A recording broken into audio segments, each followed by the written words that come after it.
نحمده ونصلي على رسوله الكريم اما بعد فاعوذ بالله من الشيطان الرجيم بسم الله الرحمن الرحيم رب اشرح لي صدري ويسر لي امري واحلل عقدة من لساني يفقهوا قولي۔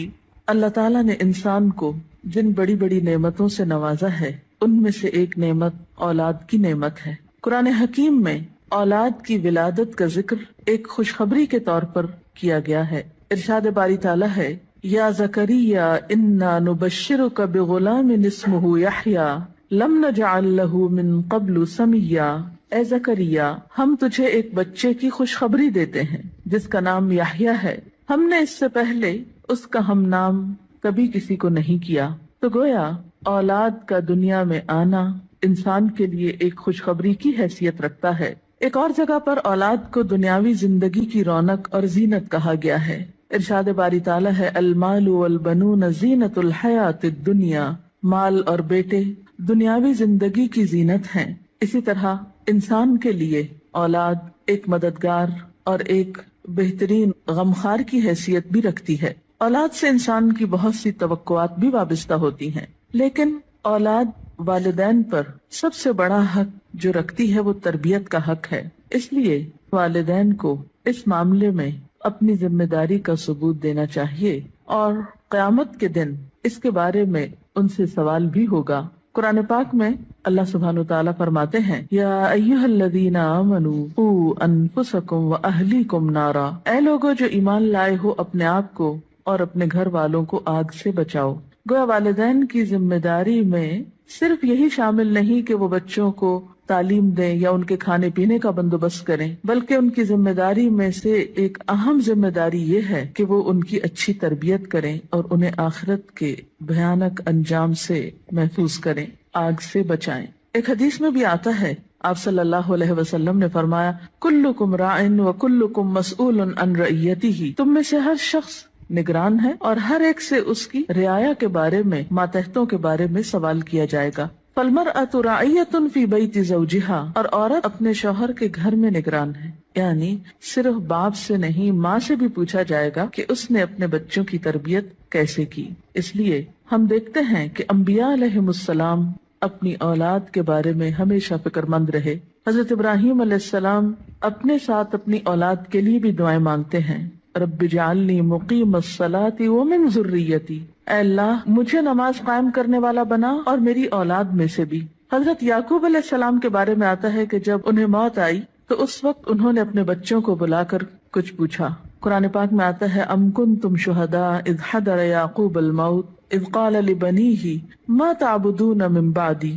کیا تم لوگ اس وقت حاضر تھے جب یعقوب علیہ السلام کے پاس موت حاضر ہوئی تو انہوں نے اپنی اولاد کو کہا کہ میرے بعد تم کس کی عبادت کرو گے؟ انہیں اس بات کا فکر نہیں تھا کہ وہ کھائیں گے کہاں سے یا رہیں گے کہاں پر، انہیں فکر یہ تھا کہ میرے بعد ان کی عبادت اور ان کی دین پر چلنے کی حالت کیسے ہوگی۔ اس لیے والدین کے ذمہ یہ بہت اہم کام ہے کہ وہ اپنے بچوں کی آخرت کی فکر کریں۔ اس لیے بچے کی تربیت کا اہتمام اس کی پیدائش کے ساتھ ہی بلکہ اس سے پہلے ہی شروع کر دینا چاہیے۔ بچہ جب ماں کے پیٹ میں ہوتا ہے تو اس وقت وہ ماں کے خیالات اور ماں کی عادات سے متاثر ہو رہا ہوتا ہے۔ اس موقع پر والدین کو خاص طور پر نیک اولاد کے لیے دعا کرنی چاہیے، جیسا کہ قرآن پاک میں آتا ہے، رب ھب لی من لدنک ذریۃ طیبہ۔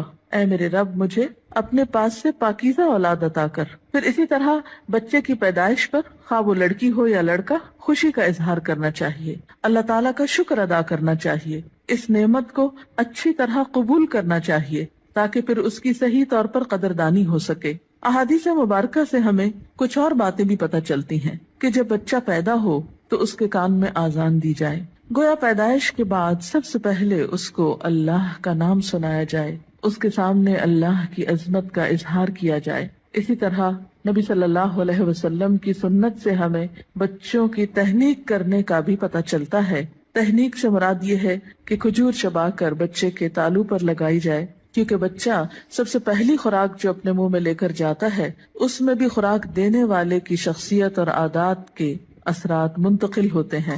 صحیح بخاری میں ابو موسیٰ اشعری روایت کرتے ہیں کہ میرے ہاں ایک بچہ پیدا ہوا، میں اس کو لے کر نبی صلی اللہ علیہ وسلم کی خدمت میں حاضر ہوا. آپ نے اس کا نام ابراہیم رکھا. ایک کھجور سے اس کی تہنیک کی اور اس کے لیے برکت کی دعا کی اور اسے میرے حوالے کر دیا.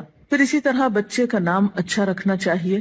نام ایسا ہو کہ جس کا مطلب بھی اچھا ہو، تاکہ بچہ جب پکارا جانے پر اپنا نام سنے تو وہ اچھے لفظ کو بار بار سنے.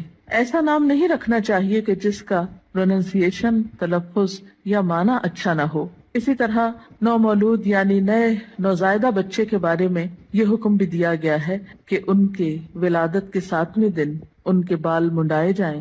بعض حکماء نے اس کی یا اطباء نے اس کی حکمت یہ بیان کی ہے کہ سر مڑنے سے سر کے مسامات کھلتے ہیں، نگاہ، سماعت اور سونگھنے کی قوت کو فائدہ پہنچتا ہے. اسی طرح سنت میں ہمیں بچوں کا عقیقہ کرنے کے بارے میں بھی تعلیمات ملتی ہیں. عقیقہ کرنے میں ایک حکمت یہ ہے کہ انسان اپنے رشتہ داروں کو، غریبوں کو، ہمسایوں کو اس خوشی میں شریک کرتا ہے. اس موقع پر ان کے لیے گوشت بھجواتا ہے، یعنی عقیقے کے جو بکرے ہیں ان میں سے. پھر اسی طرح بچپن ہی سے بچوں کے ساتھ محبت اور شفقت کے ساتھ پیش آنے کا حکم ہے. بچہ صرف غذا کا ہی محتاج نہیں ہوتا، محبت و شفقت اور کیئر کا محتاج بھی ہوتا ہے. نبی صلی اللہ علیہ وسلم کا ارشاد ہے، جو ہمارے بچوں پہ شفقت نہ کرے اور ہمارے بڑوں کی عزت نہ کرے وہ ہم میں سے نہیں. پھر آپ دیکھیے کہ تربیت میں صرف محبت و شفقت ہی کافی نہیں ہوتی، بلکہ اس کے ساتھ ساتھ بچوں کو ڈسپلن سکھانا بھی بے حد ضروری ہوتا ہے. پھر یہ ہے کہ بچوں کی تربیت کے مختلف پہلو ہیں. ان کی تربیت میں ان کی ایمانی تربیت، اخلاقی تربیت، جسمانی تربیت، عقلی تربیت، نفسیاتی تربیت،